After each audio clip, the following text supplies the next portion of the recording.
I turned this fiber into this shirt.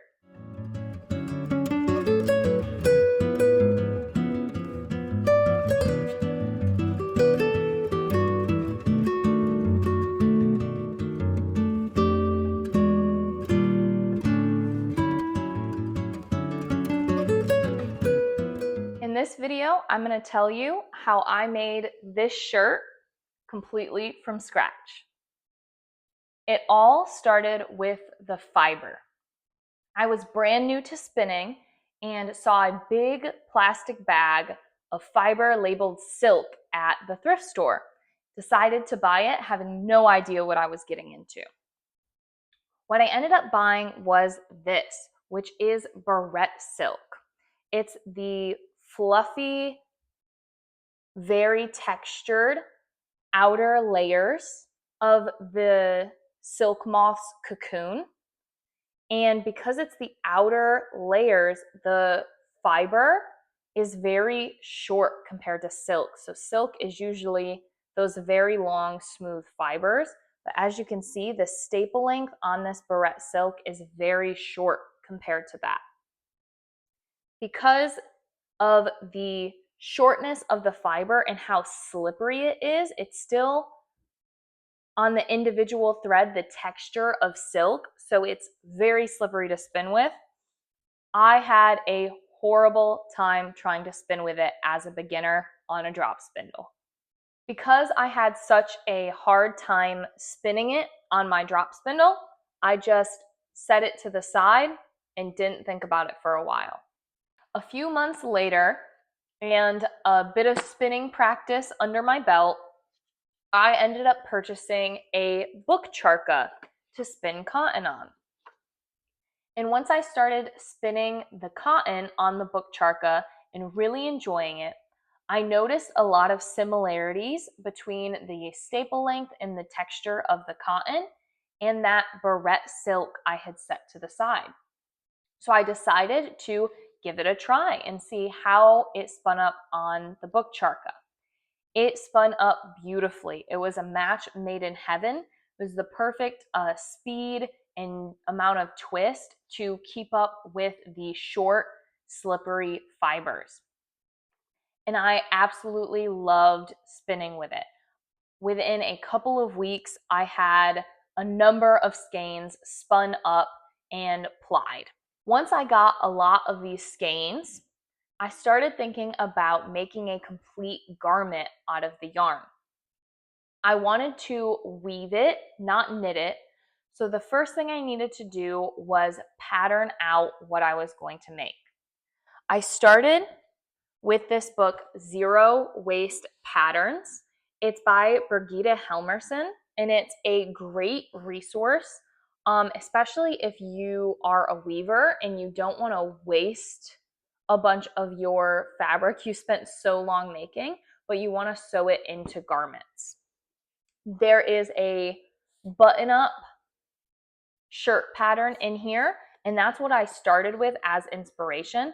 I wasn't able to use the pattern exactly as it is in the book because of the width of the fabric. So this book is meant for standard widths you would buy at the fabric store. It does have a variety of fabric width options, 53, 55, 57, 59, and 61-inch width. So you can buy different width fabrics, and the book works great. But because I was weaving it on my rigid heddle loom, I only had at most 24 inches to work with. So I had to take that width into account when designing my pattern. After a few rounds of pattern designing, trying to waste as little fabric as possible, this is the design I went with a solid body panel that goes from the front across the back to the other side on the front.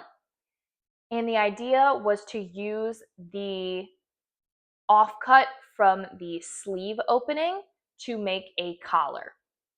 And then two separate sleeve patterns. I did rounded sleeves and just counted this as waist fabric. If I were to do it again, I think I would try doing a gusset sleeve instead, like you see in historical garments, which is just a square sleeve and then another square of fabric folded and sewn to make the sleeve shape. But I didn't think of that at the time, so I did just cut the waist fabric to do a rounded sleeve shape you see in most modern shirts.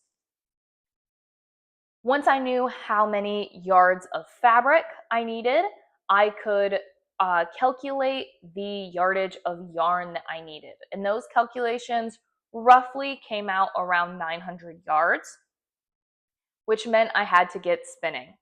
So I spent several months spinning the singles on my book charka and then chain plying them on the drop spindle.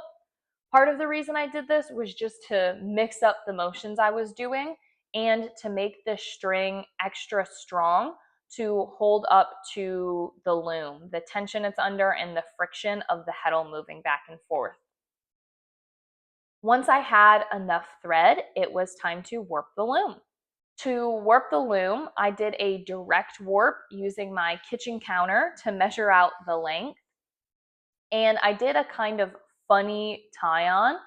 Instead of directly tying the warp threads to the apron bar, I tied them into bundles and then used waist thread to attach that knot to the apron bar. The reason I did this was just to try and save as much yardage of the thread as possible so that I wasn't cutting off however many inches used to tie on to the apron bar. I was starting the weaving as close to the end as possible. With the loom warped up, threaded through the heddles, and ready to weave, it was smooth sailing. I did deal with a few broken threads through the process, but not a ton for hand spun yarn. And I think that's because of the chain plying made it a really strong, really twisted thread that held up well to the tension. Once I was weaving, it moved very quickly, and within a week, I was out of warp thread again and had to go back to spinning. My calculations were just a little bit short, and I had to spin a few more skeins to get to the end of my warp. So I pulled my charka back out and spun a few more skeins to get me to the end of the fabric. Back to weaving again, and finally I was able to cut my fabric off the loom. As soon as it was off the loom and I had tied all the ends off so they were secured, I washed the fabric so that any shrinking that was going to happen happened before I cut out my pattern pieces. Once it was washed and dried, I laid all the pattern pieces out on the fabric, marked where I would cut, and then before I cut, I used a thinner thread, still spun from the silk on the charka, but just a little bit thinner, and use that to sew along all the spots that would be cut to kind of tie the threads together before cutting it. I did this just to be super safe that there wouldn't be any fraying or falling apart of the fabric once I started cutting, because it is a fairly loose open weave and my cuts were all really close to each other.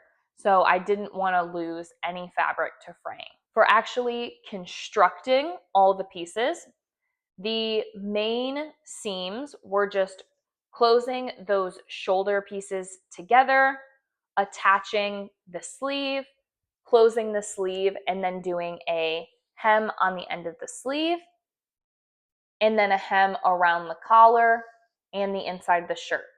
If you're looking at the collar and wondering what happened to the collar that was on the pattern, I did use the offcut from the sleeve to make a collar and sewed it all together. But once the shirt was finished, I didn't like the way it looked with the collar. I thought it looked better without one, so I just left it off. For all of the seams other than attaching the sleeves, I hand sewed those again with more of the hand spun silk so that it blended in and you didn't see any of those seams.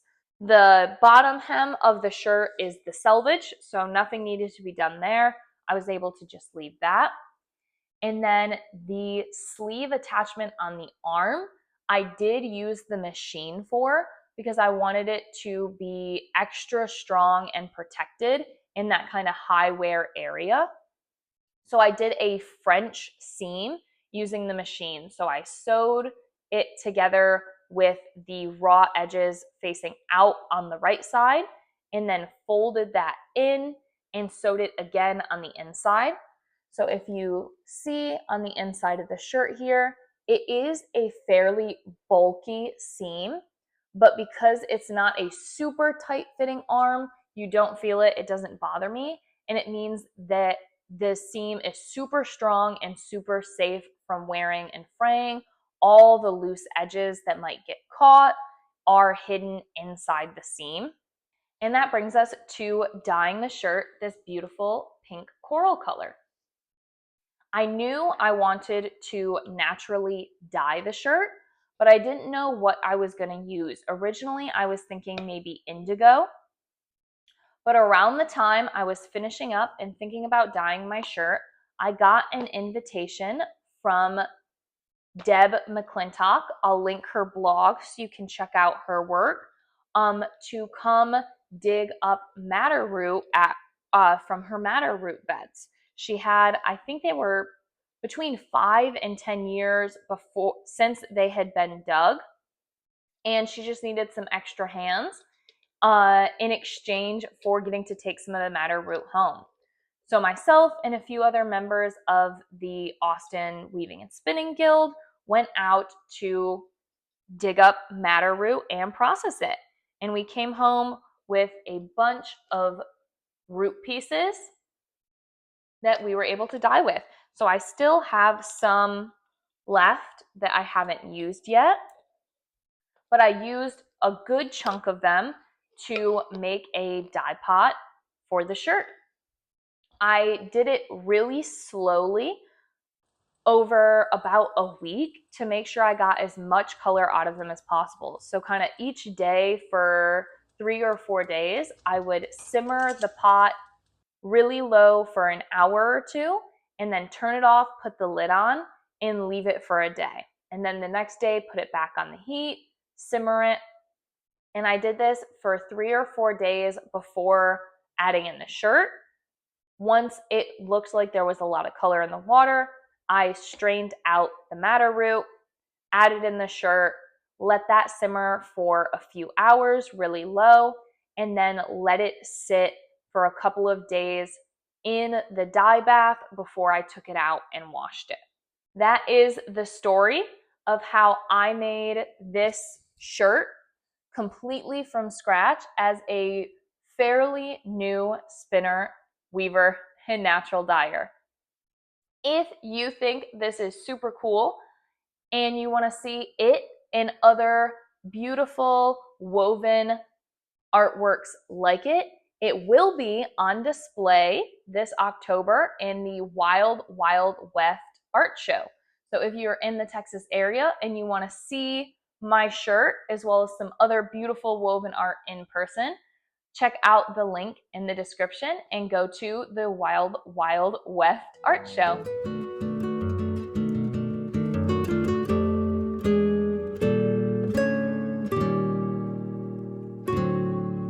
Thank you for watching.